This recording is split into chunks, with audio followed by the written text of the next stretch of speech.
what's up? Today we're making a video. It's called How It's Made Jelly Beans and Jawbreakers. I've had jelly beans. I've never really had jawbreakers. I've had like the fake ones, but I've never had like a big jawbreaker. So let's see how they would be made if I ever had them. And jelly beans. Okay, let's go. Springs. The jelly bean is colorful, but its beginnings are a bit of a gray area. No one is sure exactly when the jelly bean was invented or how. It's believed that the jelly center dates back to biblical times and a candy called Turkish Delight. Many centuries later, the outer I could go for a Turkish Delight right now. Oh gosh. Shell was added, and the jelly bean was on its way to sweet success. Sweet success. Whoa, I want a thing like that. The jelly bean is a sugary sensation.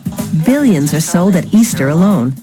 To make jelly beans, they heat liquid sugar in a big kettle to about 175 degrees Celsius. You could totally throw a body in there and no one would notice, just saying.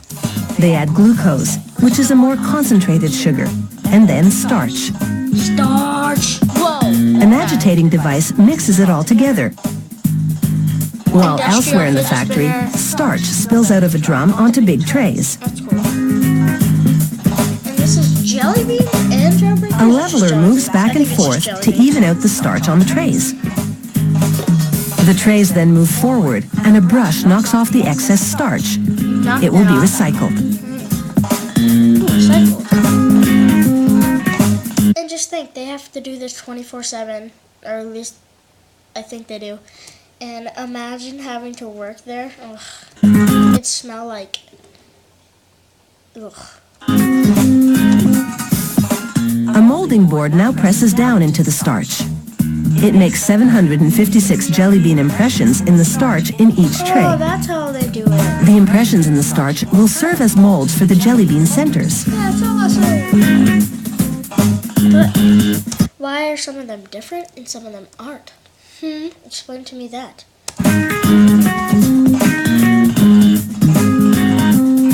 Nozzles inject the sugar and starch mix cooked in the kettle into the starch molds. How does it know what a... This system can make almost 1 million jelly bean centers an hour. What? I can't even Next, make eggs in like 30 minutes, so that's pretty impressive, even though it's a machine. the conveyor belt takes the jelly bean centers to the drying room, where they stay for 24 hours. This solidifies them. They become chewier. For 24 hours now?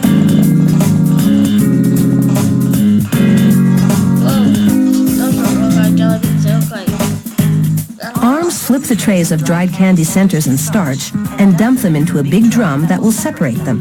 Did they just... When the trays flip back, they're refilled with starch and the molding process begins again.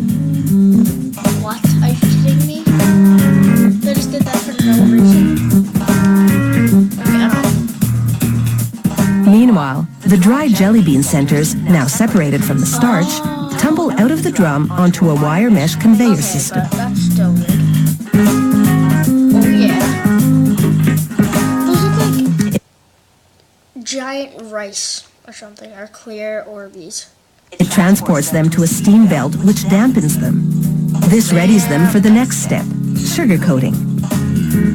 The jelly bean centers go into a sander drum that tosses them around, while nozzles spray them with sugar.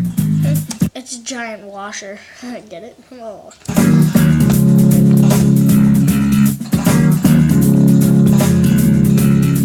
In another part of the factory, liquid sugar flows out of a kettle into a tub. Awesome. A worker adds blue food coloring to the syrup, Really? and then he blends it in. Dude, This mix that's so much food coloring. It's not even funny. Like, seriously? is called engrossing syrup. He adds the engrossing syrup, along with some flavoring, to the jelly bean centers as they tumble around in a tilted spinning pan. After they turn a very sticky blue, the worker dumps some sugar into the pan. This process is repeated 4 times in order to build up a coating around the gummy center. The next day, when the beans have hardened, they add hot syrup to the mix and toss the beans around again. This polishes the jelly beans. Polish. There's a lot of sweet stuff here. 124,000 jelly beans in each pan.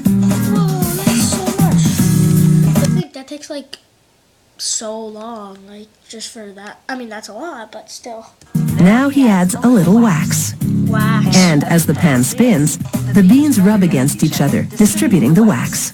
This adds a gloss to the polish. That does look really polished. Whoa, I'm gonna get dizzy. Then the pan stops spinning, and the jelly beans air dry for 24 hours to allow the glaze to set.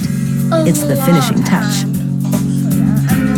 Whoa, purple. I love After 3.5 days, this big batch of jelly beans those look like, I don't know, like really, like fake grapes. I don't know, sorry. is ready. And it's all colorful. They move in a multicolored You guys have to write this in the comment section. Who eats black jelly beans?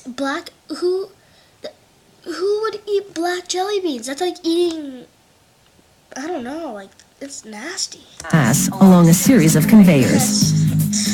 Ugh, it's just disgusting that black jelly beans. They fall into a scale system that portions them out for specific bag sizes. Then a trapdoor opens and they drop down a chute to the packaging department. Once they're in the bag, the jelly beans are ready to sweeten your day. Jawbreakers, also known as gobstoppers, have I've had gobstoppers before, but not jawbreakers. preoccupied candy lovers for My mom just came in, by the way. That's why I thought you heard that door open. decades. You pop one in and slowly suck or chew through up to 10 layers of colors and flavors. Sometimes there's bubble gum in the middle for an even longer lasting finish.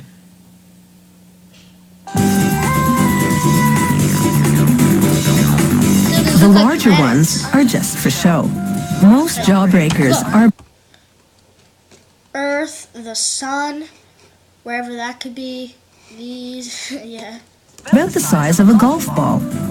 To make their bubblegum centers, a worker blends synthetic rubber with powdered resin, which will dissolve the rubber. Now here's the test. Is there gum in this or not? He adds a thickener, a preservative, and an oil called soya palm stearine, so the candy won't stick to your teeth. After mixing and steaming at 148 degrees Celsius for 4 hours, the batter pours into trays to cool. Sugar, coloring, and flavoring would deteriorate in the heat, so workers add those later. There's enough of this base to make gum centers for 450,000 small jawbreakers. After 24 hours, the batter's hard.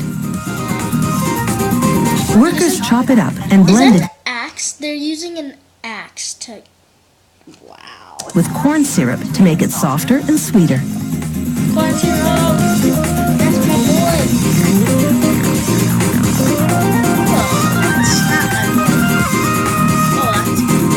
They add 45 kilos of finished gum that didn't make it into jawbreakers before because it wasn't the right shape. Now they add natural and artificial flavors, which can include Dude, lemon, that looks like pea. Just saying. orange, strawberry, grape, and even tutti frutti. Tutti frutti. That's my boy. Then they add icing sugar. It makes the gum smoother to chew than regular sugar would. I wish I had a jawbreaker. Workers dump the batch into an extruder that shapes 2 continuous streams of batter called rope. Another extruder divides each rope into 6 hollow tubes. The cavity inside will become pockets of air inside the gum centers. Hot dogs. The next machine slices the tubes into 1 meter long segments.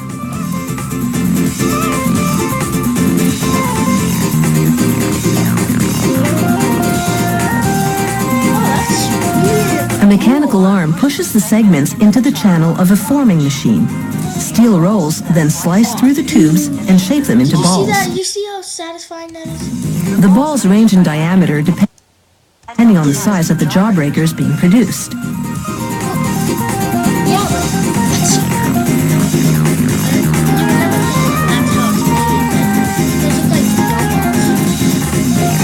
Air blows through perforations in a cooling tunnel to cool and firm the centers. Then they fall onto another forming machine, which restores their round shape. Those look like Other jawbreakers have hard candy in the center. The machine that makes them works like the presses drug companies use to make pills. okay. It feeds candy powder into dyes, then applies up to 5 tons of force to compress the powder into a solid candy.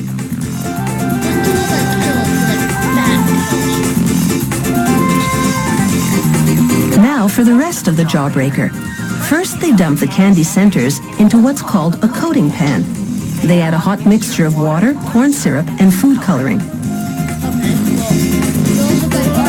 Then dextrose, a type of powdered sugar. The pan rotates for 20 minutes as warm air dries the ingredients over the centers. The factory repeats this step 10 times for each layer. Talk about a sweet ordeal. Making a jawbreaker takes 4 days. Workers give this batch special treatment.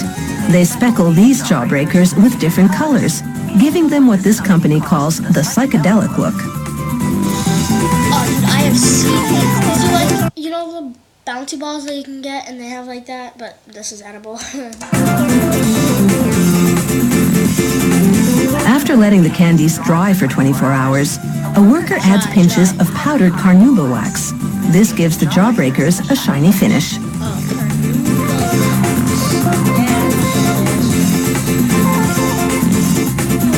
Sliced open, you can see these jawbreakers have 10 layers of flavors and sugar surrounding either hard candy or bubblegum cores. They measure 5.7 centimeters in diameter, as big as a billiard ball. Okay guys, thanks for watching. I hope you enjoyed. Subscribe, like, share with your friends. Show your friends actually. Watch it while you're eating. Maybe it'll, I don't know. Okay, thank you guys for watching and peace